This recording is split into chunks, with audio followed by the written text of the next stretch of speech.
नमस्कार दोस्तों, मैं हूं राजधानी कोचिंग सेंटर से आपका मित्र शैलेंद्र। और आप जो प्यून की परीक्षा 15 तारीख को देने वाले हैं, उसके लिए जो पैकेज 3 का टेस्ट सीरीज चल रहा था, उसके टेस्ट 4 का जो हिंदी का पोर्शन है उसका सॉल्यूशन लेकर मैं आपके सामने उपस्थित हुआ हूं।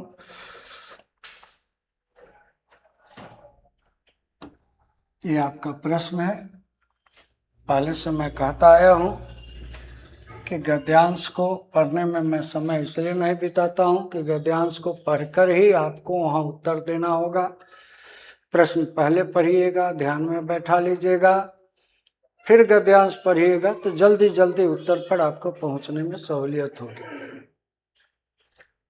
अब इस गद्यांश में बताया गया है कि खेल को सही महत्व नहीं देने के कारण भारत में खेल की उतनी उन्नति नहीं हुई है। अब यहाँ देखिए कि खेलों में निर्धन राष्ट्र भी हमसे आगे निकल गए, क्योंकि वहाँ है, तो वहाँ है खेलों को राष्ट्र सम्मान। खेलों को वहाँ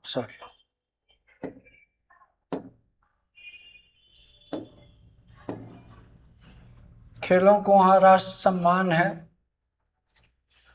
इसलिए यार इधर ठीक है, खेलों को वहाँ राष्ट्र सम्मान है, ये विकल्प इसका सही होगा।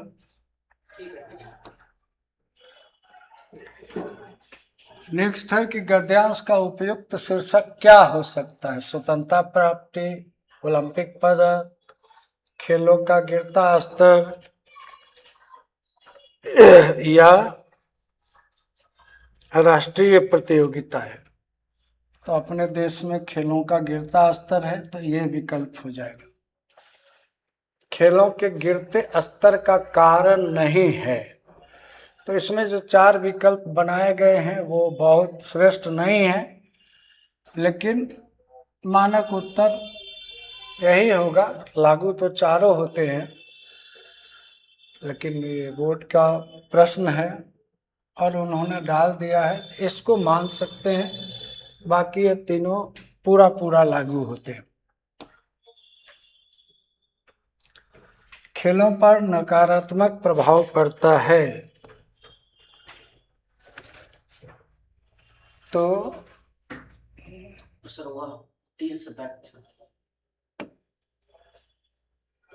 खेलों पर नकारात्मक प्रभाव पड़ता है, इसका उत्तर होगा आपसी गुटबंदी होने से। गद्यांश के अनुसार राष्ट्र की उपलब्धियों में नहीं है तो खेल, क्योंकि शिक्षा, स्वास्थ्य, कृषि पर उतनी बात तो कोई हुई नहीं है। अब ये पजल है, इसको फिर उसी क्रम में दोहराते हैं।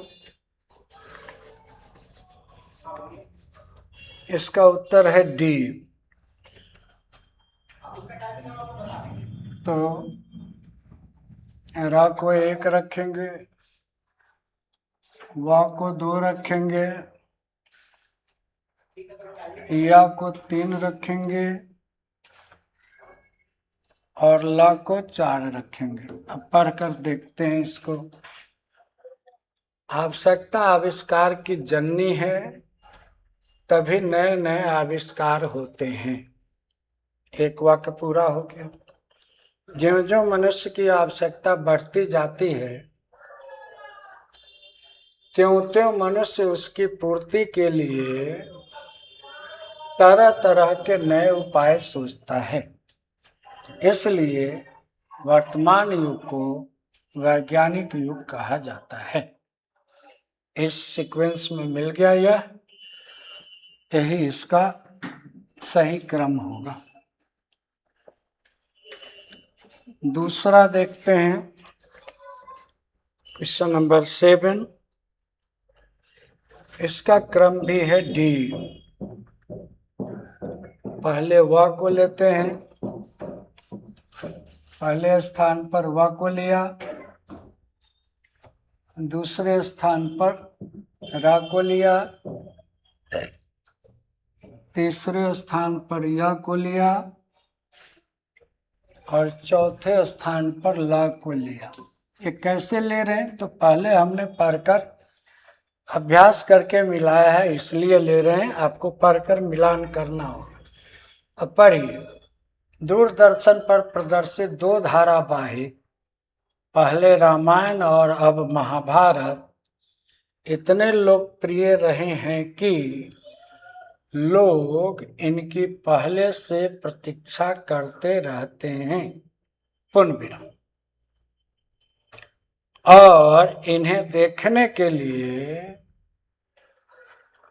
अपने सारे काम काज छोड़ देते हैं। अब मिल गया सीक्वेंस, तो वह उत्तर आपका सही हो गया। दासत्व किस प्रकार का संज्ञा है? तो ये भाववाचक संज्ञा है। दास में तो लग जाए तो भाववाचक संज्ञा होता है, जैसे अपना से अपनत्व, निज से निजत्व इत्यादि। मिठास किस प्रकार की संज्ञा है? तो यह भी भाववाचक है। पहले वीडियो में हमने बताया था कि जिन संज्ञाओं के चित्र नहीं बनते हैं मानस पटल पर, धुंधले रह जाएं, वे संज्ञाएं भाववाचक होती हैं। निम्न में से कौन सा शब्द स्त्रीलिंग है? तो यहाँ साफ दिखलाई दे रहा है, हत्या की गई, बाकी सब पुल्लिंग है। निम्न में से कौन सा शब्द पुल्लिंग नहीं है? तो सड़क लंबी है, ये पुल्लिंग नहीं है, बाकी सब पुल्लिंग है।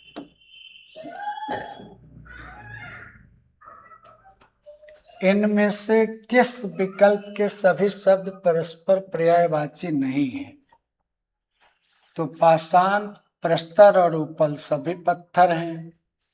पांचाली कृष्णा और याज्ञसेनी द्रौपदी हैं। कच्छ, चिकोर और कुंतल ये बाल हैं। मयूर, सिखी और सिलीमुख ये असंगत हैं। मयूर और सिखी तो ठीक है, मयूर और सिखी मोर के पर्यायवाची हैं, लेकिन ये भौरा हो गया, इसलिए ये असंगत है, यही उत्तर होगा। अब यहाँ एक करेक्शन है, ये कलधौत शब्द यहाँ नहीं आना चाहिए, नहीं तो कोई उत्तर ही नहीं होता है।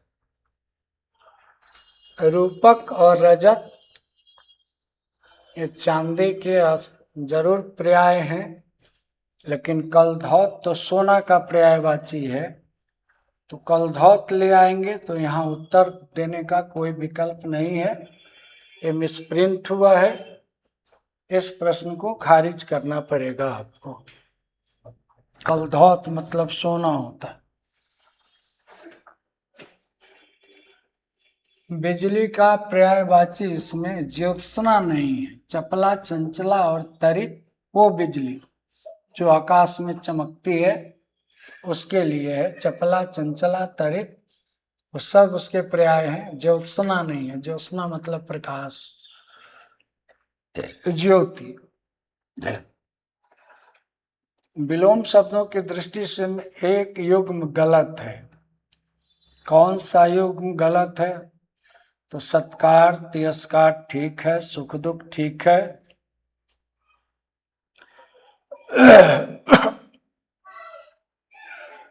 अमित और परिमित भी ठीक है। तो आच्छादित तो अनाच्छादित होना चाहिए, ये डी विकल्प गलत है। ये परिच्छन्न और आच्छादित विलोम नहीं है एक दूसरे में, वही आपका सही है।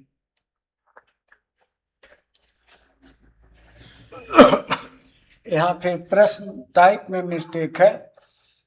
निम्नलिखित में एक शब्द स्थूल का विलोम है, तो कौन सा शब्द है? तो सूक्ष्म है। नहीं है करिएगा तो इसका उत्तर ही नहीं मिलेगा। दीर्घायु का विलोम अल्पायु है। संबंध कारक का चिन्ह रारे री है। सर्वनामों के साथ काके की रारे री हो जाता है। मेरा, मेरी, मेरे।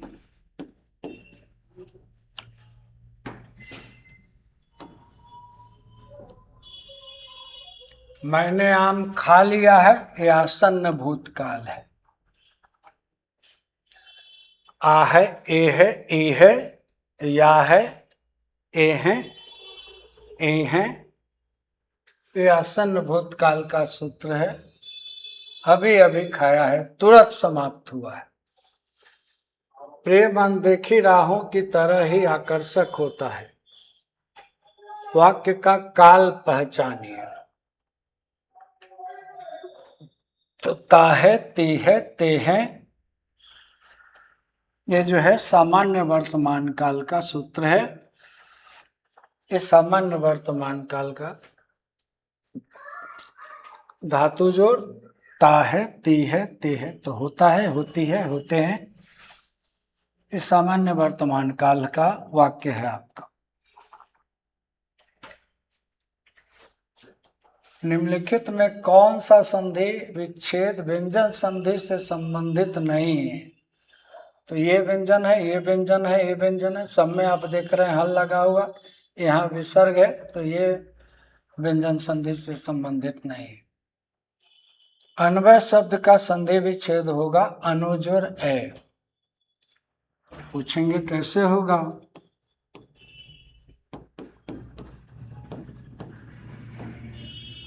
आ ना में से वो निकाल लेते हैं, आधा ना, ऊ का हो जाता है आधा व, यहाँ होगा ए।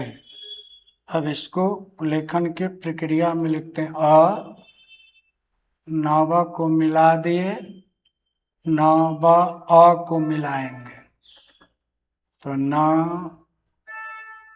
व से अ मिलाए तो पूरा व हो गया, या अन्वय।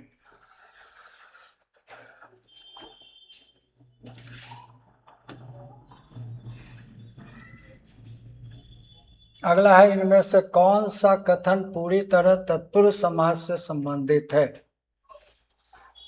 इसमें प्राय उत्तर पद की प्रधानता होती है। अनुरूप में कौन सा समास है? तो रूप के अनुसार अव्ययी भाव समास है, अनुपसर्ग लगा हुआ है।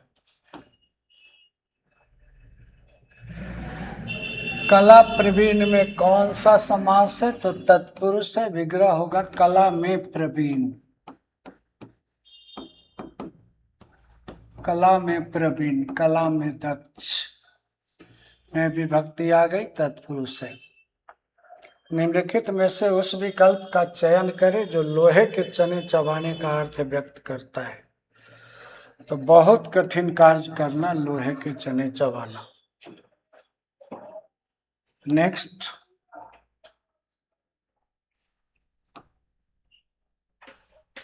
निम्नलिखित में उस विकल्प का चयन करें जो रूह का अपना मुहावरे का अर्थ करते। तो बहुत डर जाना रूह का अपना होता है। निम्न में से कौन सी वर्तनी सही है? तो नैसर्गिक में हर्षोई होगा, प्रत्याशील शब्द नहीं है, पथरीला में दीर्घइकार होगा। कौन सी वर्तनी सही है कह रहे, तो ये प्रमाण में एक लगा, एक प्रत्यय लगने से आदि शब्द बड़ा हो जाता है, प्रामाणिक, ये सही है। निम्न में से कौन सी वर्तनी सही है? तो तिलांजलि, तिलांजलि, श्रद्धांजलि, पुष्पांजलि, ये अंजलि शब्द ऐसा है, हरस्वई से है, इसलिए वो दीर्घ वाला लागू नहीं होगा।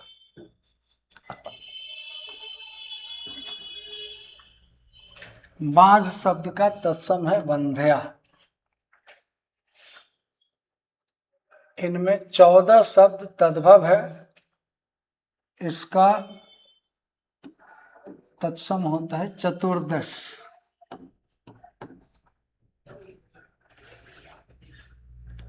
इसमें किस शब्द में उपसर्ग का प्रयोग हुआ है?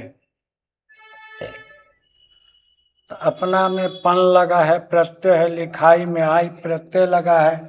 हानिकारक में कारक प्रत्यय लगा है। उपसर्ग का प्रयोग केवल उपकार में हुआ है, कार में उप लगा हुआ है।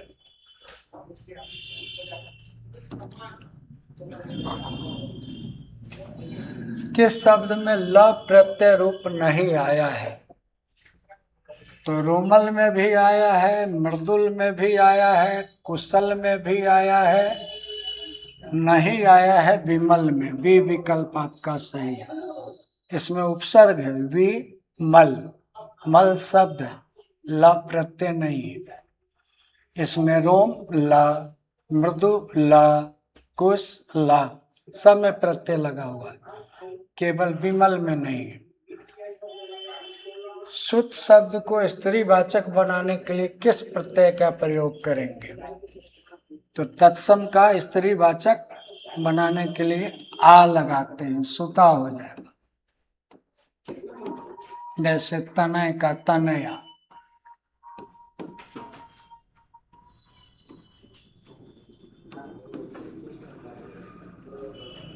इच्छा शब्द में एक प्रत्यय जोड़ने से शब्द बन जाएगा ऐच्छिक, आदि स्वर बढ़ जाता है। तो इस तरह आपके सारे प्रश्नों के इस सेट के उत्तर मिल गए। 15 को आपकी परीक्षा है, उल्टी गिनती शुरू हो गई है। आपकी तैयारी भी पूरी हो चुकी होगी। अब जो थोड़ा बच गया है उसको एक बार देख लीजिए, अपना कंसंट्रेशन बना लीजिए, आपकी परीक्षा अच्छी हो और आप फिर से मेंस के लिए फिर से कमर बांध लीजिए। इन्हीं शब्दों के साथ परीक्षा की बहुत बहुत शुभकामनाएं। धन्यवाद। Bihar civil court PN aspirants test 4 में आपका स्वागत है। Let us get started. Sorry.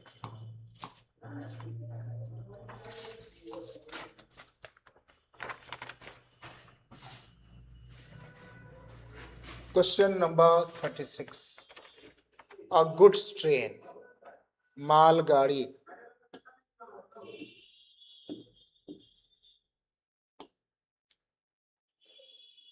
मालगाड़ी,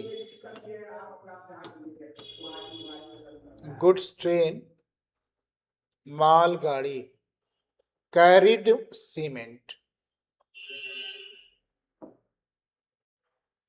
सीमेंट एक मालगाड़ी जो सीमेंट जिस पे लदी हुई थी, डिरेल्ड पटरी से उतर गई, नियर झाझा, झाझा के करीब, इन बिहार जमुई डिस्ट्रिक्ट, बिहार के जमुई जिले में, ऑन December 27, 2020, डिसरप्टिंग और उसने बाधित किया rail services on the Jasidih, disrupting, disrupting, यहां पर कैरिड के स्थान पर कैरिंग होना चाहिए।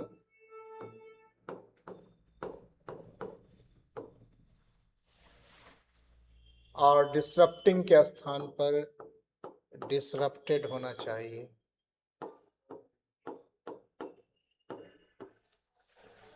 Okay. Now you can look for the error on your own. Next. A person who knows everything, वह व्यक्ति जो सब कुछ जानता है, उसे अंग्रेजी भाषा में उसके लिए एक शब्द है omniscient, omnivorous जो सब कुछ खाता है, omni प्रेजेंट जो हर जगह मौजूद है, omnipotent जो सर्वशक्तिशाली है। Next, the manager asked me, sorry, the manager said to me. इसको आप जब आप इनडायरेक्ट में जाएंगे तो आस्क में चेंज करना होता है प्रश्नों को, अगर ये प्रश्न है तो। और ऐसे प्रश्नों को इनडायरेक्ट में लिखने के लिए इफ या वेदर की आवश्यकता पड़ती है।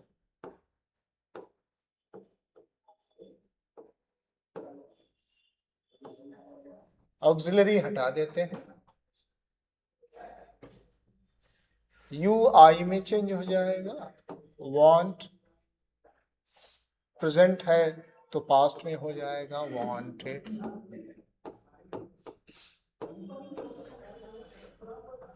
The manager asked me if yeah whether I wanted to go to Mumbai, your my हो जाएगा, माई इंटर्नशिप, और टुडे दैट डे हो जाएगा।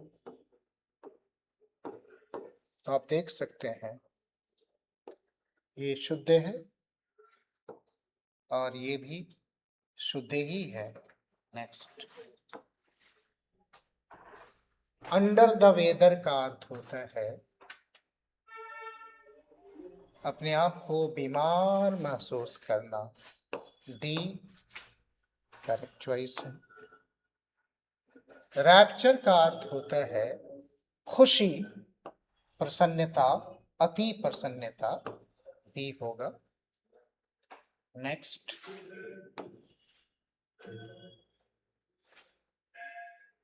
जिसमें स्पेलिंग फिलैंथ्रोपिस्ट होता है, TH होता है, इसमें गलती है। नेक्स्ट, डिट्रीमेंटल का अर्थ होता है हार्मफुल, इसका अर्थ होता है हार्मफुल, और इसका विपरीत होता है, एंटोनिम खोजना है, harmless. C correct answer choice है। पैसिव में है, पैसिव में पास्ट परफेक्ट में ऑक्सिलरी हैड होता है और पैसिव में एक और ऑक्सिलरी बीन लगाना पड़ता है, तो इसको आप हटा दीजिएगा। बाय हिम ये करता है जो यहाँ पर कर्म के रूप में है, ये करता हो जाएगा तो क्या हो जाएगा, how many candidates, how many candidate, क्योंकि प्रश्न है तो ये तो रहेगा। हैड आपका पास्ट में है इसलिए हैड होगा, और प्रश्न है इसलिए इंटरव्यूड V3 सब्जेक्ट के बाद आ जाएगा। How many candidates had he interviewed before lunch, इसमें कोई परिवर्तन नहीं होगा। सी उत्तर होगा। नेक्स्ट, स्पेलिंग जिसकी गड़बड़ है, एम्ब्रॉयडरी आप जानते ही हैं, ए नहीं होता है, ई होता है। करेक्ट आंसर चॉइस ए होगा। और डाइम अ डजन का अर्थ है जिसका बहुत ही डिमांड हो, in great demand, as not easily available, जो आसानी से उपलब्ध नहीं हो, जिसकी बहुत मांग हो। मैंगो पिकल्स आर मेड, यहाँ पे शुद्ध होगा फ्रॉम, शुद्ध होगा फ्रॉम, फ्रॉम ए में फ्रॉम मैं लिख देता हूं, फ्रॉम करेक्ट उत्तर होगा। नेक्स्ट, स्टेशनरी एक ई से होता है, जैसा कि आप जानते हैं। ए से जो होता है इसका अर्थ होता है स्थिर, नॉट मूविंग, यानी स्थिर। स्टिल का अर्थ होता है स्थिर, स्टिल का अर्थ होता है स्थिर, लेकिन आपको एंटोनिम खोजना है इसलिए हो जाएगा moving. A correct answer choice होगा। नेक्स्ट वन, अपॉलिंग का अर्थ होता है स्तब्धकारी, यानी शॉकिंग। ए उत्तर होगा shocking. Okay, thank you very much for being with me. See you in the next discussion. Good night. जय हिंद दोस्तों, स्वागत है आप सभी का राजधानी कोचिंग सेंटर पे। और आज हम लोग पैकेज नंबर 3 का टेस्ट नंबर 4 कंप्लीट करेंगे। जैसे कि आपको बता दें कि हम लोग इस पैकेज में 5 सेट रखे हैं जो कि बिल्कुल एग्जाम ओरिएंटेड है, और ये सेट जो है आपके लिए काफ़ी कारगर साबित होने वाला है। आपको बता दें, आप राजधानी कोचिंग सेंटर का एप्लीकेशन पर जाकर ये टेस्ट लगा सकते हैं। आपके पास मुश्किल से 4 से 5 दिन का समय है, और ये सबसे कीमती गोल्डन अपॉर्चुनिटी है आप सभी के लिए। आप अगर बिहार सिविल कोर्ट प्यून की तैयारी कर रहे हैं, अगर साथ ही साथ बाबू बात करें कि इसमें आपका मेंस होने वाला है जिसमें रिटन टेस्ट आपको देना पड़ेगा, उसके लिए हम लोग शानदार बैच 21 मार्च 2026 से स्टार्ट कर रहे हैं। जिस बैच में आपको एक एक्सपर्ट फैकल्टी के द्वारा, चाहे इंग्लिश की बात हो, चाहे मैथ्स की बात हो, चाहे हिंदी की बात हो, ये सब कुछ कंप्लीट करवाया जाएगा। ये बैच स्टार्ट हो रहा है 21 मार्च 2026 से। राजधानी कोचिंग सेंटर आपको आना होगा पटना यूनिवर्सिटी के सामने पिलर नंबर 6061 के पास, तो आपको ये संस्थान मिल जाएगा। अगर मैं बात करूं कि अगर आपको कोई ऑनलाइन कोर्सेस लेना होगा बिहार सिविल कोर्ट प्यून का, चाहे जैसे कि आपको टेस्ट सीरीज ही लेना हो, तो राजधानी कोचिंग सेंटर आप डाउनलोड करिए, और मोबाइल नंबर है 93 043 98 222 76 328 42 148। दोनों में से किसी भी नंबर पे बाबू कांटेक्ट कर सकते हैं। किसी बांस के 0.1 और 5/8 भाग क्रमशः मिट्टी और पानी में है। देखो, कोई बांस है, मान लीजिए खंबा है, इसमें से कुछ मिट्टी में है और कुछ पानी में है। कह रहा है कि बांस के 0.1 भाग मिट्टी में है, मान लो कि 0.1 भाग मिट्टी में है, पानी में है आपका 5/8 भाग, और बोल रहा है कि जो शेष लंबाई है वो 2.75 है। देखो, अगर इस खंबे को पूरा हम अगर x मान लें, क्या मान ले बाबू, x मान ले, ध्यान देना, तो ये जो मिट्टी में है वो हो जाएगा 0.1x, जो ये पानी में है हो जाएगा 5/8x, और शेष को जोड़ देंगे तो पूरा x के बराबर हो जाएगा। ध्यान दीजिएगा, इसको हम लिख सकते हैं क्या, 1/10x, 1/10x प्लस 5/8x और प्लस बाबू ये हो जाएगा, ध्यान देना, यह है कितना, 2.1 सेकेंड, 2.75, और ये सभी जो है ना खंबा आपस में बराबर यानी x हो जाएगा। देखिए, x वाला वैल्यू को सॉल्व करते हैं तो 8 पचे कितना हो जाएगा, इसका 40 ऊपर हो जाएगा 4x, अब प्लस 5 पचे 25x प्लस 2.75 बराबर x। देखिए, इसको सॉल्व करेंगे तो 2.75 बराबर x माइनस 25 4 कितना हो जाएगा, 29/40, 29/40x। देखिए, यहाँ से घटाना है तो 40 में से 29 हम घटा देंगे तो कितना हो जाएगा, 11x/40। इसको सॉल्व करिएगा तो 11x/40 बराबर 2.75, काटिए 11 से, 11 दूनी के 22, 11 पचे 55, ठीक है, 0.25, तो x का वैल्यू हो जाएगा 0.25 गुणे 40 बराबर 10, और 10 मीटर आपका ऑप्शन नंबर 1 क्या हो गया, सही हो गया। ठीक है, अगला सवाल की तरफ आ जाना बाबू, एकदम बेसिक से चलेंगे और शॉर्ट बीट बताएंगे आपको। किसी प्राकृत संख्या के वर्ग के तिगुने में उस संख्या के 4 गुने को घटा देने पर प्राप्त संख्या उस संख्या से 50 अधिक है।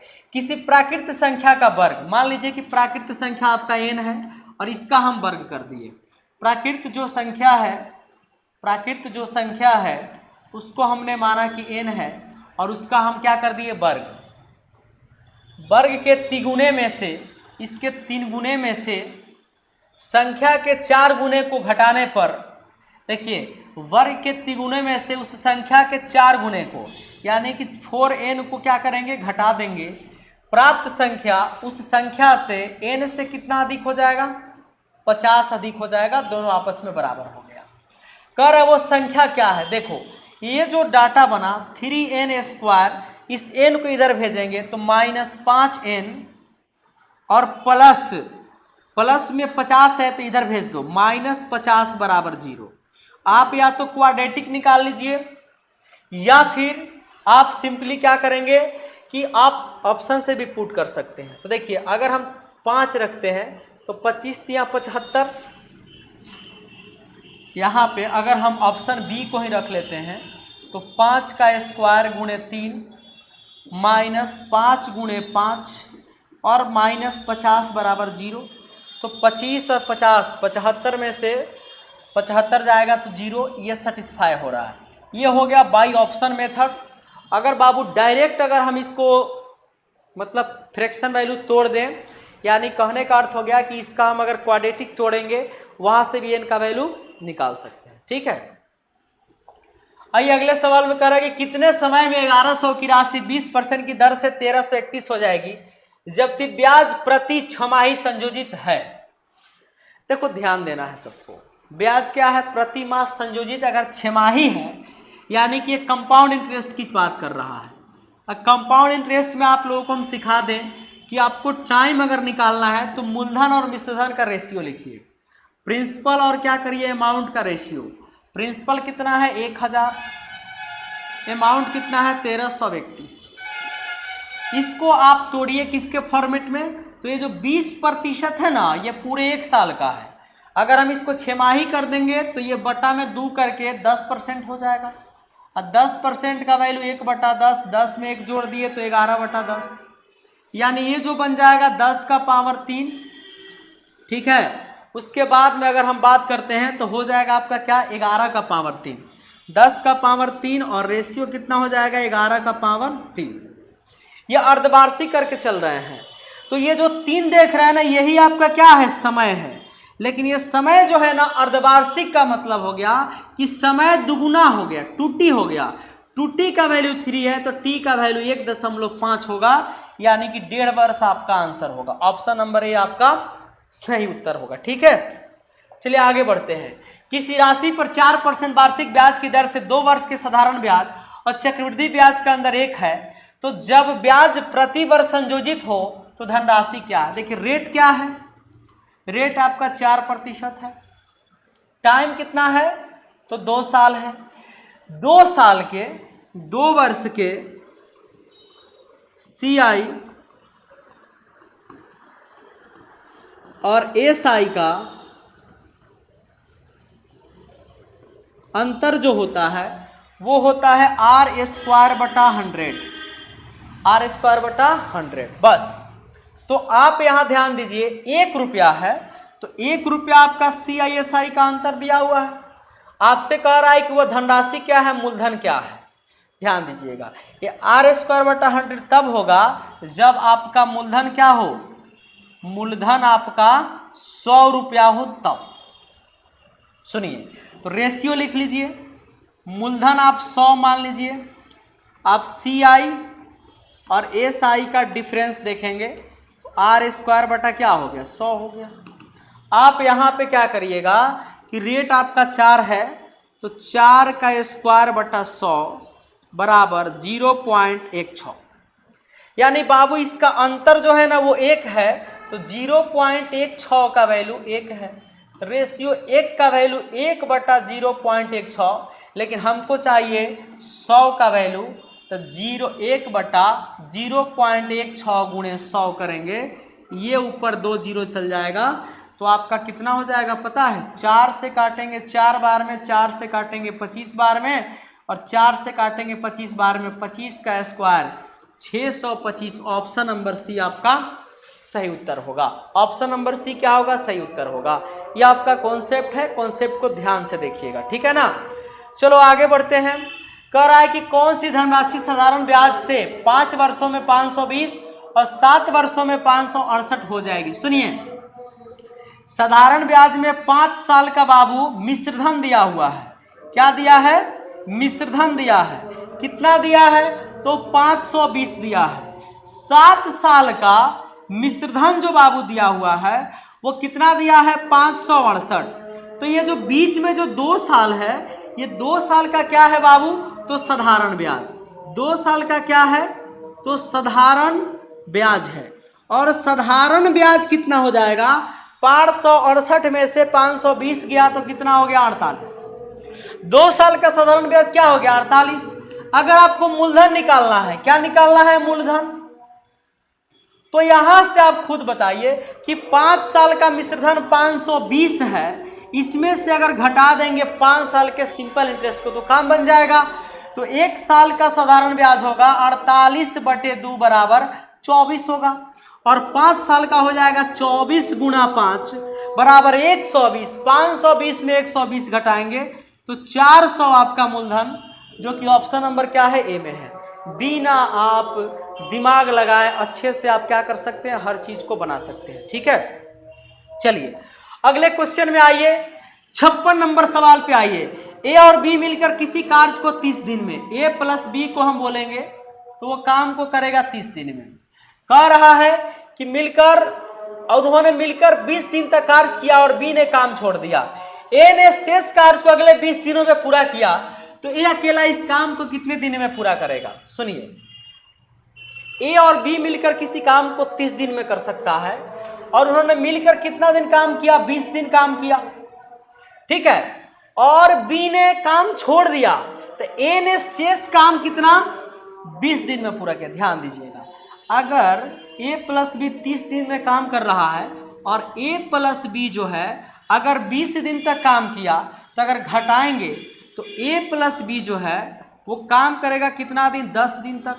और यही ए प्लस बी के 10 दिन का काम जो है, ए प्लस बी के 10 दिन का जो काम है बाबू, वो जो है ए के 20 दिन के काम के क्या है, बराबर है। ए के 20 दिन के काम के क्या है, बराबर है। एकदम सिंपली वे में निकल जाएगा। आप सीधा सोचो कि ए प्लस बी जितना दिन में, मतलब कि 10 दिन में जितना काम कर रहा है, उतना बी जो है 20 दिन में काम कर रहा है। तो बोल रहा है कि यह अकेला इस कार्य को कितना दिन में करेगा। तो देखिए 0 से 0 कट गया, ए प्लस बी बराबर 2a, इधर से घटा देंगे तो b बराबर क्या हो गया, a। दोनों का क्षमता बराबर है, तो कह रहा है कि यह अकेला इस कार्य को कितना दिन में करेगा। सुनिए, यहां पे बड़ा लॉजिकली आपको सेट होना पड़ेगा, तब जाकर के ये काम आपका बनेगा। ए प्लस बी जो है वो किसी काम को 30 दिन में कर रहा है और 20 दिन तक काम किया, तो 10 दिन का काम छोड़ के गया। ए और बी दोनों का क्षमता क्या है, बराबर है। अगर हम बात करते हैं कि ए अकेला इस कार्य को कितना दिन में करेगा, तो ए प्लस बी जो है, ध्यान दीजिएगा, अगर इस काम को 30 दिन में कर रहा है तो इस दोनों का क्षमता क्या है, आपस में बराबर है। तो ए प्लस बी के जगह पे ए पूरा कर लिख देंगे और इधर 30 हो गया, तो 2a बराबर क्या हो जाएगा, 30 हो जाएगा। तो ध्यान दीजिएगा कि अगर आप ए को अकेला काम पे भिड़ा दीजिएगा तो 30 दिन में काम नहीं करेगा, वो काम करेगा 30 दुना के 60 दिन में। अगर ए प्लस बी को 30 दिन लग रहा है तो 2a अगर 30 दिन तक काम कर रहा है तो ए भी करेगा 30 दिन काम, और बाबू फिर ए करेगा 30 दिन, मतलब काम हो जाएगा 60 दिन में। थोड़ा सा लॉजिक को समझना पड़ेगा, ठीक है ना। चलो आगे बढ़ते हैं। बाबू और आशा किसी कार्य को मिलकर 7 दिन में, देखो बाबू और आशा दोनों मिलकर कितना दिन में, 7 दिन में। आशा बाबू की तुलना में 1 सही 3/4 गुना, बाबू आशा की तुलना में, आशा जो है वो बाबू की तुलना में इतना कुशल है। 1 सही 3/4 गुना का मतलब 4 3 7/4। कौन कुशल है भाई, बाबू की तुलना में वो कुशल है। मतलब बाबू का अगर 4 हो गया तो आशा का 7 हो जाएगा। कैसे, अगर आशा बाबू की तुलना में 7/4 गुना कुशल है, यानी इसको 4 माने और इसको फटाफट निकालेंगे तो ये 7 हो जाएगा।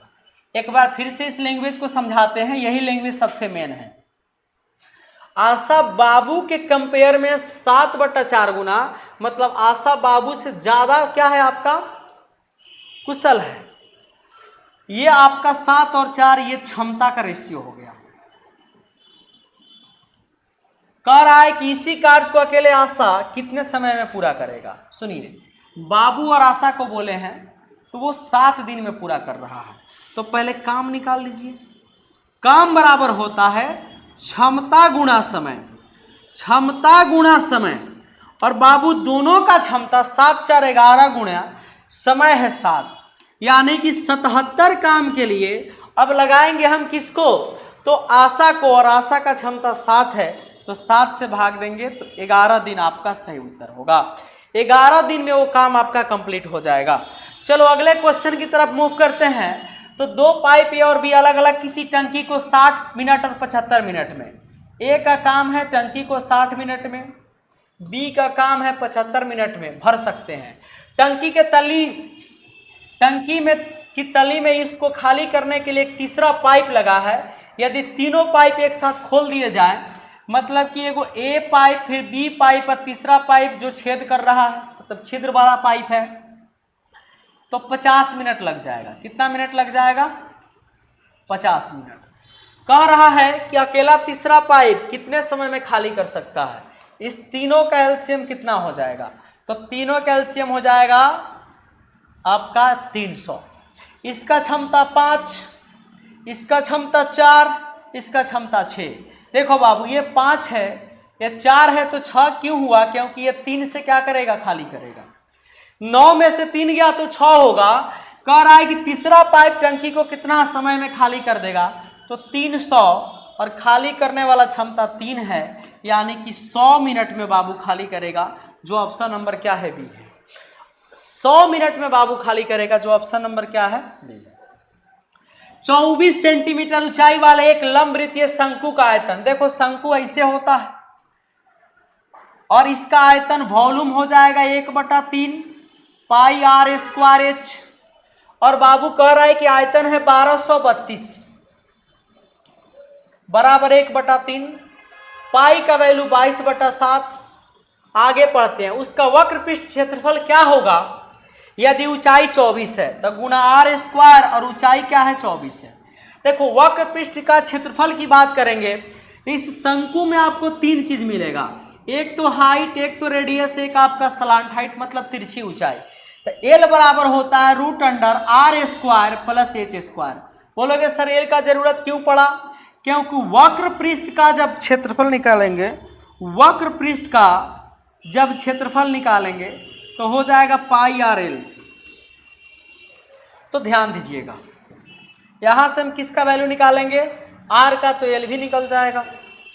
11 एकम 11, 11 एकम 11, 11 दूनी के 22, 11 दूनी के 22, 2 से 61 बार में। और देखो आप 61 से बार में इसको काट, 61 नहीं 66 बार में करें, काहे गड़बड़ा रहा है ना। और देखिए 6 से 11 बार में, 6 से 4 बार में, 7 या 21 गुना 11, ऐसे कर सकते हैं ना। चलो यहां से हम लिख लेते हैं r², वहां पे कितना बचा? 11 बचा है ना। अच्छा 11 नहीं बचा यहाँ पे, 1 सेकंड रुकिए, थोड़ा सा एक बार फिर से काटते हैं, क्योंकि गड़बड़ कटा गया हमें लगता है। तो रुकिए एक बार फिर से काट लेते हैं। वॉल्यूम कितना है बाबू? 1232 बराबर 1/3 22/7 गुणे r² गुणे 24। देखिए 3 से काटेंगे बाबू 8 बार में, ठीक है। और ये जो आप देख रहे हैं 8 से इसको सीधा काटते हैं, ज़्यादा फायदा होगा। 8 एकम 8, 8 25 40, 8 चौके 32, ठीक है ना।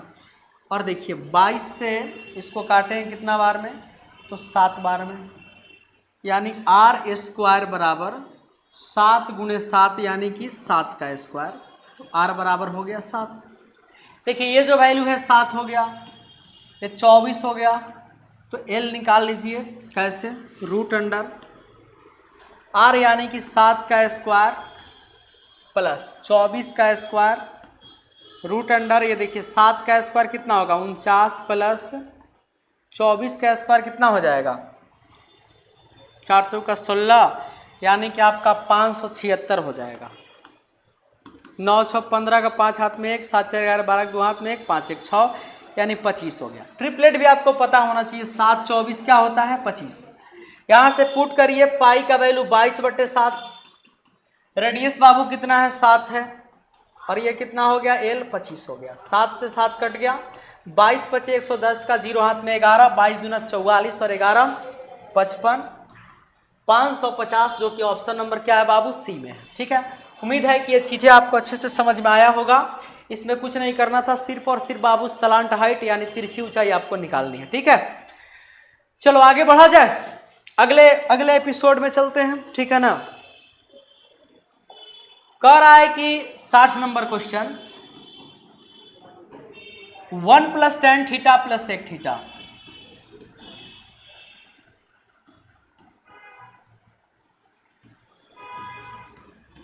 One plus cot theta cosec theta, इसका सिंप्लीफाई करना है ना तो 45 डिग्री वैल्यू पुट कर लीजिए, कुछ भी पुट कर सकते हैं। थीटा का मान 45 पुट कर लीजिए। ठीक है, 1 + tan 45 का मान 1 और sec 45 का मान √2, और यहां से ध्यान दीजिएगा 1 + 1 - cosec 45 का मान √2, यह हो जाएगा 2 + √2 और हो जाएगा 2 - √2, a + b a - b 2 का स्क्वायर - √2 का स्क्वायर, 4 में से 2 गया 2, आपका सही उत्तर हो जाएगा ऑप्शन नंबर बी। अगर आप दूसरा भी थीटा पुट करोगे, 60 पुट करो, 30 पुट करो, तो फिर भी आंसर बाबू कितना आएगा, उतना ही आएगा। ठीक है, चलिए अगले क्वेश्चन की दुनिया में आते हैं। तो बता दें आपको कि बिहार सिविल कोर्ट प्यून के लिए मेंस का जो रिटन टेस्ट होने वाला है एग्जाम के बाद, उसके लिए हम लोग एक नया बैच स्टार्ट कर रहे हैं 21 मार्च से, जिसमें आपको इंग्लिश का, मैथ्स का और हिंदी का तीनों के एक्सपर्ट फैकल्टी राजधानी कोचिंग सेंटर के माध्यम से आपको ये देखने को मिलेगा। बाबू ऑफलाइन के लिए आना है पटना यूनिवर्सिटी के सामने पिलर नंबर 6061, ऑनलाइन के लिए राजधानी कोचिंग सेंटर का एप्लीकेशन डाउनलोड करिए और वहां से आप बैच को परचेज कर सकते हैं। ठीक है, तो चलिए आगे बढ़ते हैं, अगले सवाल की तरफ आ जाइए। कह रहा है कि एक बहुभुज के 5 कोनों में से प्रत्येक 172 डिग्री है। सुनिए, प्रत्येक 172 डिग्री है, तो 5 कोनों में से 172 डिग्री, तो बाहरी कोण देखिए थोड़ा सा आपको समझना होगा, ये बड़ा लॉजिकल क्वेश्चन है। पॉलीगॉन के इंटरनल और एक्सटर्नल का सम जो होता है ना 180 डिग्री होता है। अगर मान लीजिए कि 180 डिग्री में से अगर हम 62 172 घटा दें तो 8 डिग्री होगा। कितना हो जाएगा, 8 डिग्री। और बाहरी कोणों का योग, बाहरी कोण का योग जो होता है 360 डिग्री होता है। तो अगर 5 को भुजा है तो 8 × 5 प्लस, कह रहा है कि प्रत्येक 160 डिग्री है अन्य कोण, तो अन्य कोण 160 है, तो अन्य कोण होता है n -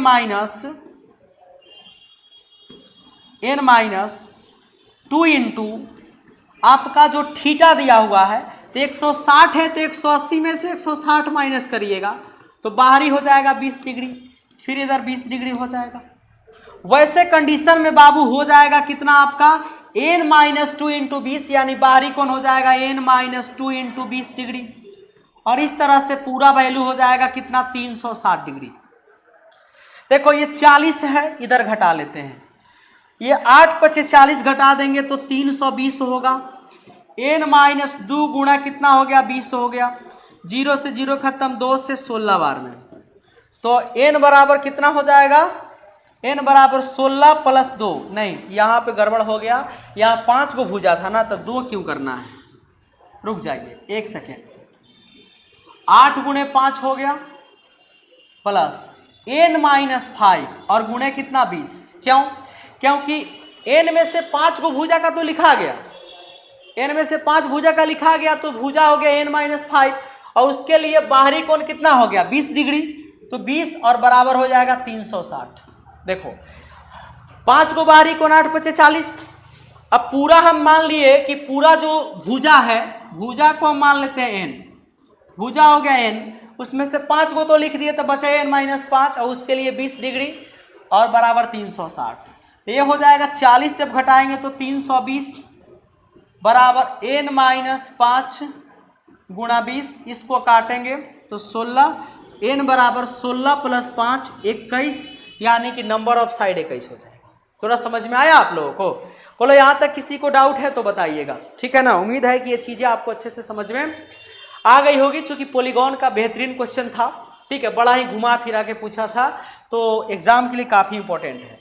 कह रहा है कि x बराबर 2t, x बराबर 2t और y बराबर 2t माइनस 1/3, तो t के किस मान के लिए x बराबर y क्या है, सही है।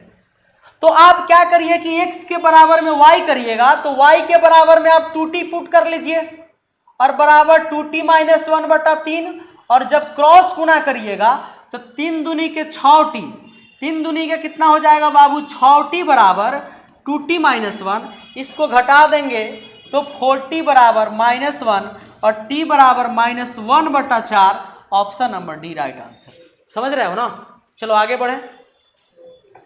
कह रहा है कि यदि x तथा y के दो वास्तविक संख्याएं हैं तो x प्लस y का जो वैल्यू है बाबू 8 है, x y का अधिकतम मान। सुनो, अगर हम इसको 1 मानते हैं तो ये 7 मानना होगा, गुणा करेंगे 7 होगा। अगर हम इसको 2 माने तो 6, 6 दूनी के 12 होगा। एगो 4 माने तो 16 होगा, और 16 से बड़ा वैल्यू 18 है, जो कि पॉसिबल ही नहीं है क्योंकि अगला वैल्यू 3 और 5 मानेंगे तो 15 होगा। तो सबसे मैक्सिमम वैल्यू 16 हो सकता है एक्स वाई का, बाकी कोई नहीं हो सकता है। ठीक है, चलिए आगे बढ़ते हैं। नीचे दिए गए चित्र में रेखाएं, फिगर तो नहीं दिया है लेकिन फिगर हम आपको बना देते हैं। इस तरह का फिगर ड्रॉ हुआ है। कह रहा है यहाँ पे आपका A डिग्री होगा, यहाँ पे आपका B डिग्री होगा, यहाँ पे आपका 45 डिग्री है। आपसे वही पूछा है कि A डिग्री और B डिग्री का वैल्यू क्या होगा। सुनो, अगर यहाँ से ट्रांसवर्सल मतलब कि 2 पार्ट में काटे तो ये 22.5 डिग्री हो जाएगा और ये भी 22.5 डिग्री हो जाएगा। और अगर आपका ट्रांसवर्सल कट है तो अल्टरनेट इंटीरियर से आपका अगर ये 22.5 है तो ये भी 22.5 होगा, अगर ये 22.5 है तो ये भी आपका 22.5 होगा। इस कंडीशन में दोनों को जोड़ोगे तो फिर से आपका 45 डिग्री होगा, जो ऑप्शन नंबर ए आपका सही उत्तर होगा। ठीक है, चलिए आइए अगले सवाल में। यदि किसी त्रिभुज एबीसी में आधार बीसी को दोनों ओर बढ़ा दिया जाए तो बी तथा सी के बाह्य कोण का योगफल क्या होगा। देखिए त्रिभुज एबीसी है, ए है, बी है और क्या है बाबू, सी है। अगर आधार बीसी को दोनों ओर बढ़ा दिया जाए, इसको भी बढ़ा दे, इसको भी बढ़ा दे, तो बी तथा सी पर बाह्य कोण का योगफल क्या होगा। ये जो है बाह्य कोण, ये जो बाह्य कोण है, इसका आपसे योगफल पूछा है। सुनो ध्यान देना, ये जो वैल्यू आप देख रहे हो, अगर ये थीटा होगा, ये एंगल ए है, ये एंगल क्या है आपका, ए है। ध्यान दीजिएगा, ये दोनों एंगल के बारे में पूछा है। इस एंगल को थोड़ा देर के लिए छोड़ दें तो ये एंगल हो जाएगा ए प्लस थीटा, नहीं होगा, अरे ए हो गया तो ये बाहर वाला ए प्लस थीटा, दोनों का सम इधर, ये वाला हो जाएगा 180 माइनस ए प्लस थीटा। बोलो, क्योंकि त्रिभुज के तीनों कोणों का मान 180 डिग्री, ये पूरा लाइनिंग 180 डिग्री, तो ए प्लस थीटा बाहरी वाला हो गया, ये हो जाएगा 180 माइनस ए प्लस थीटा। अगर इसका वैल्यू हमें निकालना है तो ये तीनों को जोड़ो, ये वाला, यानी कि ए प्लस 180 माइनस ए प्लस थीटा। ध्यान दीजिएगा, यहीं पे आपको समझना है। ये जो वैल्यू आप देख रहे हैं उसको अच्छे से पहले समझिए। ये जो आप देख रहे हैं ए हो जाएगा ये वाला, ये वैल्यू हो गया 180 माइनस ए प्लस थीटा। तो हम आपको डायरेक्ट थोड़ा सा समझाने की कोशिश करेंगे। जब आपको दोनों वैल्यू पूछा है तो इस वैल्यू के बारे में हम आपको क्या बोले, ए प्लस 180 माइनस ए प्लस थीटा, समझना। तो ए प्लस 180 माइनस ए माइनस थीटा, ए से ए कट गया तो 180 माइनस थीटा हुआ, और दोनों को जोड़ना है तो जोड़ो।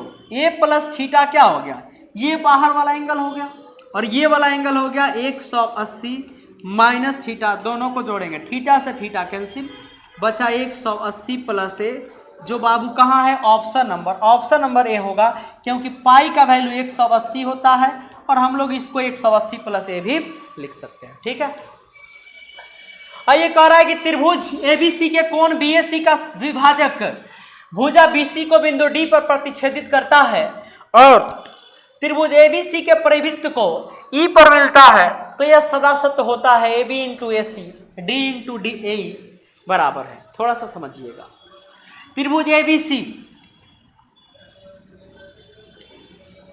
एबीसी में बीएसी का द्विभाजक, इसका द्विभाजक बीसी को बिंदु डी पर, बाबू बिंदु डी पर और एबीसी के परिवृत्त को, अच्छा परिवृत्त किसको कहते हैं? अगर हम इसमें परिवृत्त बनाना चाहते हैं, बाहर वृत्त बनाना चाहते हैं, तो हम साइड को बाइसेक्ट करेंगे तो सेंटर से एंगल के बीच का दूरी बराबर होगा और बाहर हम सर्किल ड्रॉ करेंगे। यही जो वृत्त आपका बना है, इसी वृत्त का जो वैल्यू है बाबू, इसी को कहते हैं परिवृत्त। परिवृत्त के समय में आप साइड को बाइसेक्ट करेंगे तो सेंटर से एंगल का बीच का दूरी क्या होगा? बराबर होगा। आपसे कह रहा है कि जो परिवृत्त है बाबू वो कहाँ मिलता है? ई पे मिलता है। तो आपका कहीं ना कहीं आपका ई पे मिल रहा होगा जो हमें पता नहीं है, तो सदा सत्य होता है, ध्यान दीजिएगा। देखिए ए बी का मतलब ही ए बी हो गया इंटू ए सी हो गया, और देखो डी का मतलब, ध्यान दीजिएगा, डी का मतलब यही डी हो जाएगा प्लस डी, और ये इंटू क्या हो जाएगा? ए ही हो जाएगा। सबको जोड़िएगा ना तो वो पूरे ए के स्क्वायर के बराबर होता है। किसके स्क्वायर के बराबर? ए के स्क्वायर के बराबर। ठीक है, यही आपका थ्योरम है। यानी कि परिवृत्त जो आप देख रहे हैं को ई पर मिलता है। परिवृत्त को कहाँ मिलता है बाबू? तो ई पर मिलता है। ठीक है, तो वहां से आप थ्योरम निकाल सकते हैं, आपका ए स्क्वायर होगा। ठीक है, बाहर में भी बन सकता है, ऐसा कोई बड़ी बात नहीं है। ठीक है, लेकिन बी ए सी का द्विभाजक भुजा बिंदु डी पर मिलता है, तो आप इसको आगे भी बढ़ा सकते हैं। ठीक है, तो आपका ये थ्योरम ही है, ए बी इंटू ए सी बराबर डी इंटू ए और बराबर ए का स्क्वायर हो जाएगा। ठीक है, ये थ्योरम है। अगला सवाल कह रहा है कि एबीसी में बी का वैल्यू 90 डिग्री। एबीसी में बाबू बी का वैल्यू कितना? 90 डिग्री। एबीसी में बाबू बी का वैल्यू कितना है बाबू? 90 डिग्री। कह रहा है क्या आपसे कि सी का वैल्यू कितना है? 45। इसका वैल्यू कितना है? 45। और कह रहा है कि डी एसी का मध्य बिंदु है। डी जो है वो एसी का मिड पॉइंट है, यहाँ पे डी हो जाएगा। ये भी बराबर, ये भी बराबर। तो आपसे कह रहा है कि एसी अगर 4√2 है, 4√2 अगर ये पूरा का पूरा एसी है, तो कह रहा है बीडी का वैल्यू, इसका वैल्यू पूछा है। बस ये जो होगा ना इसका आधा होता है। जब ये 45 डिग्री होगा दोनों बराबर भाग में, तो 4√2 का आधा करेंगे तो 2√2 हो जाएगा, और 2√2 आपका ऑप्शन नंबर ए हो जाएगा। ऑप्शन नंबर ए आपका राइट उत्तर होगा। ठीक है, कह रहा निम्नांकित का सरलीकृत मान क्या है? 1 - 1/3 को अगर बाबू सॉल्व करेगो तो 3 में से गया 2/3 होगा। ऐसे अगर हम इसको सॉल्व करेंगे तो ये 2/3 होगा गुणे, ये 4 में से गया 3/4 हो गया, इधर घटाएंगे 4/5 हो गया, डॉट डॉट डॉट यहाँ पे घटाएंगे तो 98 क्या हो गया? 99, और गुणा इधर घटाएंगे तो 99/100 होगा। ये सब गुणा में है। 3 से 3 खत्म, 4 से 4, 5 से 5, 99 से 99, 98 से 98, बचा कितना? 2, और बटा में बचा 100, काटेंगे तो 1/50, और आंसर हो गया option number C. Option number C. चलो निम्नलिखित में से सबसे बड़ा भिन्न, सुनो इस सब का डिफरेंस देखो, सबका डिफरेंस 1 है, इसका डिफरेंस 1 है, अंश और हर का, इसका 1 है, इसका 1 है। तो सबका डिफरेंस अगर बराबर है तो जो ऊपर में सबसे बड़ा डिजिट होगा वही बड़ा भिन्न होगा, और सबसे बड़ा डिजिट यही 7 है, तो सबसे बड़ी भिन्न 7/8 होगा। सबसे बड़ी भिन्न 7/8 होगा। चलिए अगला सवाल देखिए, इसको सिंप्लीफाई करना है। 70 नंबर क्वेश्चन को इसको सॉल्व करिए। 4 दूना 8, 3 11/4 बटा 6 गुना 1 6 और 5 11/6, गुना कर देंगे 8/7 गुना, ब्रैकेट वाला को इधर सॉल्व करिए। देखिए 4 3 का एलसीएम कितना हो गया? 12, 3 चौके 12 प्लस 4 3 12 प्लस 5/7, और गुणा ऊपर हो जाएगा 7/3। इसी को तो सॉल्व करना है। अब सुनो 11/4 गुणे 6/11, चूंकि सॉल्व करते समय कभी भी उल्टा पुल्टा गुना भाग मत करिएगा। 12 और 4 3 कितना हो गया? 7/12 प्लस 7 से 7 कट गया, 5/3 हो गया। 7 से 7 कट गया, 11 से 11 कट गया, 4 से कटेगा 2 बार में, 2 छक 12 से 12 कट गया, बचा कितना? 1 प्लस 5/3। 5 इसको सॉल्व करेंगे तो 3 5 8/3 हुआ। और इसको कैसे सॉल्व करेंगे? 3 दूनी के 6, 2 सही 2/3 3 हो जाएगा, ठीक है। तो जो कि ऑप्शन में नहीं दिख रहा है यही आपका हो जाएगा, ठीक है ना। इसको थोड़ा सा सुधार लीजिएगा। बाकी हमें उम्मीद है कि कोई दिक्कत नहीं होगा। कोई भी दिक्कत होगा तो ध्यान दीजिएगा, बोर्ड मास का रूल होता है कि पहले ब्रैकेट, फिर ऑफ, फिर डिवाइड, फिर मल्टीप्लिकेशन, फिर एडिशन और बाबू फिर आपका सब्सट्रैक्शन, ठीक है। चलो आगे बढ़ते हैं। आपको बता दें कि बिहार सिविल कोड के लिए मेंस का रिटन टेस्ट जो न्यू बैच हम लोग स्टार्ट कर रहे हैं 21 मार्च 2026 से, जिसके लिए आपको आना होगा राजधानी कोचिंग सेंटर पे और आपको एक्सपर्ट फैकल्टी के द्वारा ये बैच कंप्लीट कराया जाएगा, जिसमें मैथ, इंग्लिश और हिंदी तीनों का एक्सपर्ट फैकल्टी आपको देखने को मिलेंगे और एकदम आपको सब्जेक्ट वाइज टीचर के द्वारा पढ़ाया जाएगा। ऐसा नहीं एक ही टीचर सारा सब्जेक्ट पढ़ाएंगे और सब कोचिंग वाला बात नहीं है। आप सबको पता भी होगा, जो बिहार सिविल कोड कलर की तैयारी किया होंगे उनको पता होगा कि क्या राजधानी कोचिंग सेंटर का किस तरह का दबदबा था। उस तरह से फिर से दबदबा प्यून के प्री में भी बच्चों का देखने को मिला है और आगे भी आपको देखने को मिलेंगे। सवाल तो आपके सामने है। सवाल है बाबू x² प्लस y² का वैल्यू निकालना है और ये x और y का वैल्यू दिया हुआ है। इसको अगर हम फॉर्मेट में चेंज करें तो x प्लस वाई का होल स्क्वायर और माइनस कितना हो जाएगा, बोलो बोलो, -2xy कर दीजिएगा। तो a² plus b² plus 2ab, अब में से 2xy घटाएंगे तो काम आपका बन जाएगा। देखो x प्लस वाई निकालना इजी है, पता है क्यों? इसको जोड़ेंगे √3 + 1 बटा √3 - 1 प्लस √3 - 1 बटा √3 + 1। समय कम रहता है इसलिए थोड़ा सा कंसेप्चुअली समझाने का कोशिश करेंगे। इस दोनों का एलसीएम हो जाएगा, ध्यान दीजिएगा, √3 - 1 √3 + 1। जब भाग देंगे तो ये खत्म हो जाएगा, √3 + 1 का होल स्क्वायर प्लस इसको जब भाग देंगे तो हो जाएगा √3 - 1 का होल स्क्वायर, ठीक है। a² प्लस b², ध्यान दीजिएगा बारीकी से, यहाँ पे ये बन जाएगा 3 + 1 प्लस 2ab यानी 2√3 प्लस a² 3 + 1 - 2√3 और बटा 3 में से 1 गया तो 2 हो जाएगा। 3 × 1 = 4, 3 × 1 = 4। देखिए ये 2√3 से 2√3 खत्म हो गया। 3 × 1 = 4, 4 × 8 और बटा 2 यानी कितना हो जाएगा, 4। लॉजिकली अगर आपके स्क्वायर का अंतर 2 है तो 2 से भाग दे दीजिएगा और दोनों को जोड़ दीजिएगा रूट चढ़ा के। 3 × 1 = 4, 4 × 8 जो डायरेक्ट आ गया है। यहाँ इसको लिख सकते हैं 4 का स्क्वायर, बाकी तो हम निकाल ही दिए हैं सिंपल तरीका से। अगर दोनों को गुना करोगे, इस दोनों को गुना करिएगा तो ये दोनों आपस में कट के क्या बन जाएगा, 1 बनेगा और 4 का स्क्वायर 16 में से 2 गया तो कितना हो गया, 14, जो आपका ऑप्शन नंबर क्या है, ऑप्शन नंबर ए है। आ जाइए अगले सवाल में। 30 परिणामों का औसत 20 है। 30 को परिणाम का एवरेज जो है बाबू वो कितना है, 20 है, ठीक है। और कह रहा है कि अन्य 20 परिणाम का औसत कितना है, 30 है।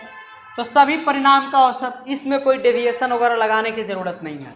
योगफल हो जाएगा 30 20 कितना, 600 और 20 30 कितना हो जाएगा, 600। टोटल योगफल हो गया 1200 और ये 1200 का एवरेज निकालना है। तो पूरा संख्या 30 परिणाम शुरू में और 20 परिणाम यानी कि टोटल 50 परिणाम, एवरेज आप निकाल सकते हैं। 5 दूनी के 10, 5 चौका 20, आंसर हो गया ऑप्शन नंबर ए, ठीक है। आइए अगले सवाल में। 3 संख्याओं में से दूसरी संख्या पहली की दोगुनी है। देखिए 3 गो संख्या होगा जिसमें दूसरी संख्या पहली की दोगुनी है। दूसरी संख्या पहली की क्या है, दोगुनी है। कह रहा है तथा तीसरी संख्या की तिगुनी है। देखिए तीसरी संख्या की तिगुनी है कौन, ध्यान दीजिएगा। पहली संख्या की दोगुनी है दूसरी संख्या, तो दूसरी संख्या के बारे में ही बोला है। ये तीसरी संख्या की जो है बाबू वो क्या है, तिगुनी है। ये 1 हुआ तो ये 3 हो जाएगा। देखो ध्यान देना, इस दोनों को इक्वल करेंगे, इधर कितना से गुणा, 3 से, इधर भी 3 से, इधर 2 से, इधर भी 2 से। तो पहला, दूसरा और तीसरा का रेशियो, पहला का 3, दूसरा का 6, तीसरा का 2। कह रहा है तीनों का औसत 44 है। इसका एवरेज निकालिए ना। 3 6 9 2 11 और बटा कितना, 3। ये औसत नहीं हुआ, रेशियो में 3 6 9 2 11/3 औसत हुआ। इसी का वैल्यू कितना है 44। 11 चौका 44 तो रेशियो 1 का वैल्यू 4 3 12 कह रहा है। तो पहली और तीसरी का अंतर, तो पहला और तीसरा में अंतर कितने का है 3 और 2 में 1 का ही तो अंतर है और आंसर सीधा कर देंगे क्या आपका 12। ठीक है, अगला सवाल आइए 74 नंबर सवाल। 74 नंबर सवाल कह रहा है सुजय जी, 74 नंबर सवाल कह रहा है कि एक व्यापारी की 5 क्रमागत महीनों की बिक्री क्रमशः, देखिए पहला महीना 6435, दूसरा महीना 6927, तीसरा महीना 6855 और चौथा महीना 7230, पांचवा महीना 6562। कह रहा है कि वह 6 महीने की कितनी बिक्री रही छठे का, ताकि उसकी औसत बिक्री 6500। 6 गो का अगर एवरेज बाबू 6500 है, योग निकाल सकते हैं 6 गुणे 6500, 6 5 30 का 0 हाथ में 3 36 और 3 39। इसको जोड़िए 7 5 12, 5 17, 2 19 का 9 हाथ में 1 और 3 4, 2 6, 5 11, 3 14, 26 का 0 हाथ में 2, 4 6, 9 15, 8 23, 2 25, 5 30 का 0 हाथ में 3, 6 9, 7 16, 6 22, 6 28, 6 34, 34,009 है। तो छठे का अगर आपको निकालना है छवे का, तो 39,000 में से 34,009 कितना हो जाएगा बाबू 34,009। घटाते हैं 10 में से 9 गया 1, ये 9 9, 8 में से 4 गया 4, 4991। देखो ऑप्शन नंबर ए आपका सही उत्तर। ऐसे सवालों में ज़्यादा बुद्धि नहीं लगाना है, बहुत सिंपल तरीका से आप इसको बना सकते हैं। ठीक है, आइए अगले सवाल में।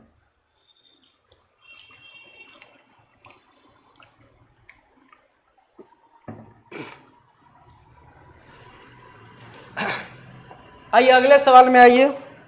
कह रहा है कि ए बी और सी किसी वृत्तीय स्टेडियम के अनुदिश एक ही स्थान से एक ही समय एक ही दिशा में चलना प्रारंभ करते हैं। ए जो है एक चक्कर में 252, बी जो है 308, सी जो है 198 पूरा करता है। तो कितने समय बाद एक बार पुनः प्रारंभिक बिंदु पे मिलेंगे? इसका हम निकालेंगे एलसीएम। एलसीएम सिंपली निकालिए 126, 2 एकम 2, 2 पचे 10, 2 चौका 8, 2 9 18, 2 9 18, 2 से कितना 63, 2 से कितना 77 या 99, 7 से काट लेते हैं 7 9 63, 7 से 11, 7 से ये आपका 11 से 9 1 11 9 99, 9 से काटोगे एक बार और एक बार, 2 गुणे 2 का पावर 3, सॉरी 2 का पावर 2, रुक जाइए, गुना 7 का पावर 1, 11 का पावर 1 गुना 9 का पावर 1। देखिए 4 से 28 गुना 99, ये जो देख रहे हैं ना, ये आपका किस में है? सेकंड में है। इसको मिनट में चेंज करिए, 28 गुणे 99/60 करेंगे। ध्यान देना, 3 से 20 बार में, 3 से 33 बार में, 4 से 5 बार में, 4 से 7 बार में। ध्यान दीजिएगा, अब तो गुना करना इजी हो गया, मिनट में चेंज कर रहे हैं। 7 दिया 21 का, एक हाथ में 2, 21 2 23, 5, 5 चौका 20, 5 36 यानी 46 मिनट, और 1/5 है, 1/5 को 60 से गुना करोगे तो 12 बार में कटेगा, 46 मिनट 12 सेकंड इसका सही उत्तर होगा। लॉजिक क्या है कि आप इसका एलसीएम निकालिए, उसके बाद में इसको आप चेंज करिए मिनट में, फिर सेकंड में। अगला सवाल आइए। कह रहा है कि एक वस्तु को उसके अंकित मूल्य पर 14% का बट्टा देकर, मान लीजिए कि एमआरपी आपका 100 है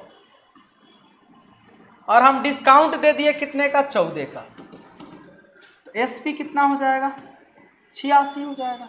100 में से 14 गया तो 86, और वो बेच दिया कितना, 387।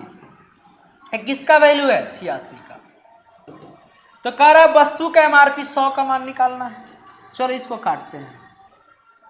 रेशियो 1 का वैल्यू 387 बटा 86, और MRP यानी कि 100 का वैल्यू, MRP यानी कि गुणा 100, 2 से 50, 2 से 43। अच्छा 43 से ये कटेगा कितना बार में, 9 बार में। 9 तिया 27, 9 चौका 36 और 2 38, और 9 में 50 से गुना करेंगे 450। ऑप्शन नंबर क्या हो गया, ये आपका सही उत्तर हुआ। चलो अगला सवाल। एक व्यापारी किसी वस्तु का विक्रय मूल्य क्रय मूल्य से 10% अधिक अंकित करता है। CP 100 होगा तो उसका जो MRP है, MRP हो जाएगा 110। बेचते समय बट्टा देता है और 1% की हानि होती है।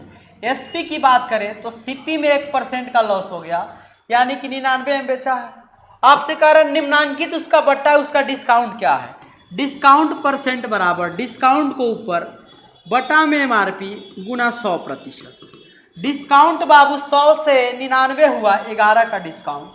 MRP 110 पे प्रतिशत निकालना है 100% से, काटेंगे तो 11 से 11 खत्म, 10% का उसको डिस्काउंट मिला था। एकदम फास्ट सॉल्व कर रहे हैं ना, कि आप भी एग्जाम में गर्दा उड़ा दीजिएगा। देखो A रेशियो B का जो वैल्यू है वो 2/9 1/3 है। इसको सॉल्व कर दे, 3 से कटेगा 3 बार में, हो जाएगा 2 रेशियो 3 गुणा 1 3। A रेशियो B का वैल्यू आ गया। याद ध्यान दीजिए, B रेशियो C का वैल्यू 2/7 रेशियो 5/14, 7 दूनी के 14, 2 दूनी के 4 रेशियो 5। अच्छा D रेशियो C का वैल्यू सुनिए, D रेशियो C का वैल्यू 7/10, 5 दूनी के 10, यानी कि 7 रेशियो 6। सुनिए अब कह रहा है कि ABCD का वैल्यू बताइए, तो यहां से निकालिए ABC और D। AB का वैल्यू 2 रेशियो 3, BC का वैल्यू 4 रेशियो 5, CD का वैल्यू, C का वैल्यू यहाँ पे 6 हो जाएगा, D का वैल्यू 7।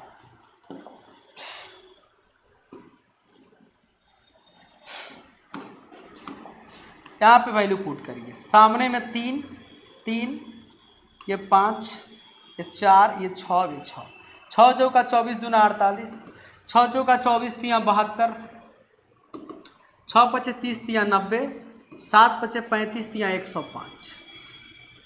ठीक है, 3 से काट सकते हैं क्या, 3 से 16 बार में, 3 से 24 बार में, 3 से 30 बार में, 3 से 35, 16 24 30 35, एक ही तो ऑप्शन में है, बी में। ये बहुत शानदार क्वेश्चन था और सिंपली था।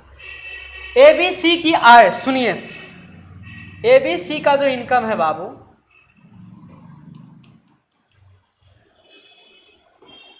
ये 7 है, 9 है और 12 है। इसका जो एक्सपेंडिचर है, व्यय है, 8 है, 9 है और 15 है। कह रहा है कि यदि ये अपनी आय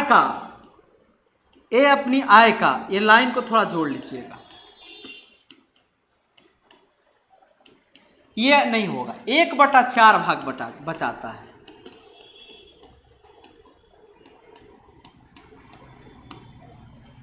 कह रहा है कि ABC का बचत, सुनिए यहां पे आपको अगर इनकम में से खर्च घटा देंगे तो सेविंग हो जाएगा, और 1/4 भाग बचाता है अपने आय का, 1/4 भाग, यानी कि ए के बारे में उसका इनकम अगर 4 होगा तो सेविंग कितना हो जाएगा, 1 हो जाएगा। सुनिए अगर इसका सेविंग 1 हो जाएगा तो 4 में से 1 गया तो इसका एक्सपेंडिचर क्या हो जाएगा, 3 हो जाएगा। चलिए ए का इनकम और एक्सपेंडिचर इस दोनों को बराबर करिए, इधर 8 से गुना, इधर 7 से गुना, बस। इनकम में कितना से गुना, 4 से, और खर्चा में कितना से गुना, तो 3 से। 8 चौका 32 से इधरों गुना, 32 से इधर गुना, 7 या 21 से इधरों गुना और 21 से इधरों गुना। सुनिए अब घटा देंगे तो आंसर निकल जाएगा, एक को तो निकालिएगा, आंसर आपका मिल जाएगा। 8 चौका 32 में 7 से 7 दूनी 14 का 4 हाथ में 7 21 1 22 224। तो 224 में से घटाएंगे 7 या 21 का 8 8 दूनी के 16 14 में से 8 गया 6, ठीक है। 11 में से 6 गया 5, एक 56 तो मिल गया। एक ही से आंसर आप निकाल सकते 56 99 69। करना कुछ नहीं है, इनकम में से खर्चा को घटाएंगे तो बचत निकल जाएगा, ठीक है। बाकी आप इस लाइन का यूज करके आंसर को बेहतरीन तरीका से देख सकते हैं। कह रहा है किसी मिश्रित धातु में तांबे और जस्ते का, कॉपर और एक आपका जस्ता है, रेशियो कितना है 5 और 2। यदि इस मिश्रित धातु के 17 kg 500 में 1.250 kg जस्ता मिलाया जाए तो तांबे और जस्ता का अनुपात क्या होगा। ये दोनों 5 2 कितना हो गया 7 और इसका वैल्यू 17.5, 17 kg 500 ग्राम, ठीक है। तो देखिए रेशियो 1 का वैल्यू निकालेंगे, 7 दूनी के 14 7 पचे 35 2.5। तो कॉपर हो जाएगा 5 गुणा 2.5 2 गुणा 2.5, ये 5 की जो हो गया। और ये 2.5 पचे 5 दूनी पचे 25 का 5 हाथ में 2 5 दूना 10 2 12 12.5। अब यहाँ से आपको कॉपर का और जस्ता का अनुपात लिखना है। तो कॉपर तो 12.5 है बाबू, और जस्ता कितना 5 है, इसमें जोड़ेंगे 1.250। दशमलव के बाद 3 अंक है तो यहाँ भी 3 अंक बनाइए तब रेशियो निकलेगा। 0 से 0 खत्म, दशमलव से दशमलव खत्म, 5 1 6.25 तब दशमलव खत्म, और 1250 काट दीजिए, 1:2, ऑप्शन नंबर ए, ठीक है। आइए अगले सवाल 81 नंबर से पहले बता दें कि सिविल कोड के लिए, सिविल कोड प्यून के लिए डिस्क्रिप्टिव पेपर जो होने वाला है रिटन टेस्ट, उसके लिए डिस्क्रिप्टिव हो चाहे ऑब्जेक्टिव हो, उसके लिए 21 मार्च से हम लोग बैच लेकर के आ रहे हैं, जो उसमें बाबू आपको इंग्लिश के, मैथ्स के और हिंदी के एक्सपर्ट फैकल्टी के द्वारा ये बैच कंप्लीट कराया जाएगा। तो आप बिल्कुल इस बैच से जुड़ना ना भूलें, क्योंकि प्री के बाद अब मेंस की बारी है और बहुत अच्छे तरीका से सिलेबस ओरिएंटेड पढ़ाई होगी। राजधानी कोचिंग सेंटर में आप आ सकते हैं, पटना यूनिवर्सिटी के सामने, पिलर नंबर 6061। ऑफलाइन संस्थान है, ऑनलाइन के लिए प्ले स्टोर पे जाइए और आप जा करके डाउनलोड कीजिए राजधानी कोचिंग सेंटर का एप्लीकेशन, वहां से आप देख सकते हैं सारे ऑनलाइन कोर्सेज, ठीक है ना। अगला सवाल कर रहा है किसी संख्या में 10% की वृद्धि, फिर उसमें 10% की कमी, 10% का वृद्धि फिर 10% का कमी, अंतिम रूप में उस संख्या में क्या होगा। ए बी फार्मूला लगाइए, A plus B plus A B बटा 100%। जब आपको कोई चीज सक्सेसिव हो, ए बी फार्मूला, पहले 10 का वृद्धि तो +10, 10 का कमी तो -10, और ऊपर +10 गुणे -10 और बटा 100 ओवरऑल परसेंट। ये खत्म हो गया, 0 से 0 खत्म हो गया, तो -1% का मतलब 1% का कमी, जो ऑप्शन नंबर बी में है, ठीक है। चलिए आगे बढ़े, आगे बढ़ा जाए। चलिए और थोड़ा सा और सवाल बच गया है। देखिए 2 बराबर x प्लस 1 बटा 1 प्लस 1 बटा 3 प्लस 1 बटे 4। सुनो पहले इसको सॉल्व करो, 4 3 12 1 13 बटे 4। तो जब इसको सॉल्व करिएगा तो 2 बराबर x प्लस 1 बटा 1 प्लस ऊपर भेज देंगे 4 बटे 13, 4 बटे 13। देखिए 13 और 4 17, 2 बराबर x प्लस ऊपर भेज देंगे 13 बटा 17, x का वैल्यू बोलो 2 माइनस 13 बटा 17, यानी x बराबर 17 दूनी के 34 में से 13 घटाएंगे और बटा 17, 4 में से 3 गया 1, 3 में से गया 2, 21 बटा 17, जो ऑप्शन नंबर कहाँ है, बी में है। उलट उलट के सॉल्व करना है, उलट उलट के क्या करना है बाबू, इसको सॉल्व करना है, और बहुत सिंपल तरीका से इसको सॉल्व कर सकते हैं। आइए अगले सवाल में 43 नंबर कह रहा है कि किसी वृत्ताकार पार्क के चारों ओर एक समान चौड़ाई का एक पथ बना हुआ है, उस वृत्ताकार पथ की आंतरिक बाहरी परिधि का अंतर, बस ध्यान देना, 132 है तो उसकी चौड़ाई क्या है? बाहरी और आंतरिक परिधि का ध्यान दीजिएगा। अच्छा, अगर हम बात करते हैं परिधि की बात करते हैं तो ध्यान दीजिएगा सब लोग, एरिया जो है पाई आर स्क्वायर है, ठीक है ना। आप इसके विड्थ की अगर बात करिएगा, चौड़ाई की बात करिएगा, तो एक समान चौड़ाई का एक पथ बना हुआ है, ये पथ है, तो कितना बचेगा पता है? पूरा का एरिया मान लीजिए कि पाई आर स्क्वायर है, उसमें से अंदर वाला घटा देंगे तो वही बीच वाला रास्ता मिलेगा, जिसका वैल्यू कितना दिया हुआ है? 132। बहुत लोग कंफ्यूज कर जाते हैं। उसकी चौड़ाई क्या है, उसकी विड्थ क्या है? चौड़ाई का मतलब यही वाला एरिया। तो देखिए पाई आर स्क्वायर यानी कि रेडियस के बारे में बोला है, यानी कि पाई आर स्क्वायर जब करिएगा, ध्यान दीजिएगा, 132 बराबर 22/7 और गुना आर स्क्वायर, 11 एकम 11, 11 दूनी के 22, 11 दूनी के 22, ठीक है। 2 से काटेंगे 6 बार में। अच्छा, आपको चौड़ाई की बात हो रही है ना, तो 2 पाई आर लेकर के बना लीजिए, परिधि के बारे में रुक जाइए, 2 पाई आर लेके बनाइए तो 132 हो जाएगा बराबर 2 गुणा 22/7। देखिए कहाँ पे हम आप लोगों को बता देंगे, आर हो गया, 2 से काटेंगे 2 छक 12, 2 छक 12, 22 से काटेंगे 3 बार में, आर बराबर क्या हो जाएगा? 21। यही इसका चौड़ाई हो जाएगा, यही इसका क्या हो जाएगा? चौड़ाई हो जाएगा, यही रेडियस आपका हो जाएगा। परिधि पर बना हुआ है, ठीक है ना, एक समान चौड़ाई का पथ बना हुआ है, तो यहाँ से आप कर सकते हैं सिंपल तरीका से, ठीक है। कोई डाउट नहीं है ना? आगे बढ़ते हैं। कह रहा है किसी समचतुर्भुज का परिमाप 40 है। देखिए रोम्बस है और इसका परिमाप बाबू 40 है, यानी कि चारों साइड को जोड़ के 40 हुआ, एक साइड 10 हो जाएगा, ये 10 हो गया, ये भी 10 हो गया, ये भी 10 हो गया, ये भी 10 हो गया। कह रहा है कि इसका ऊंचाई 5 है, यहां से यहां तक 5 है, इसका एरिया जो होगा क्या होगा? लंबाई गुणे, यानी कि आपका जो बेस है वो 10 है और ऊंचाई कितना? 5 है, तो 10 बचे 50 हो जाएगा। Option number B.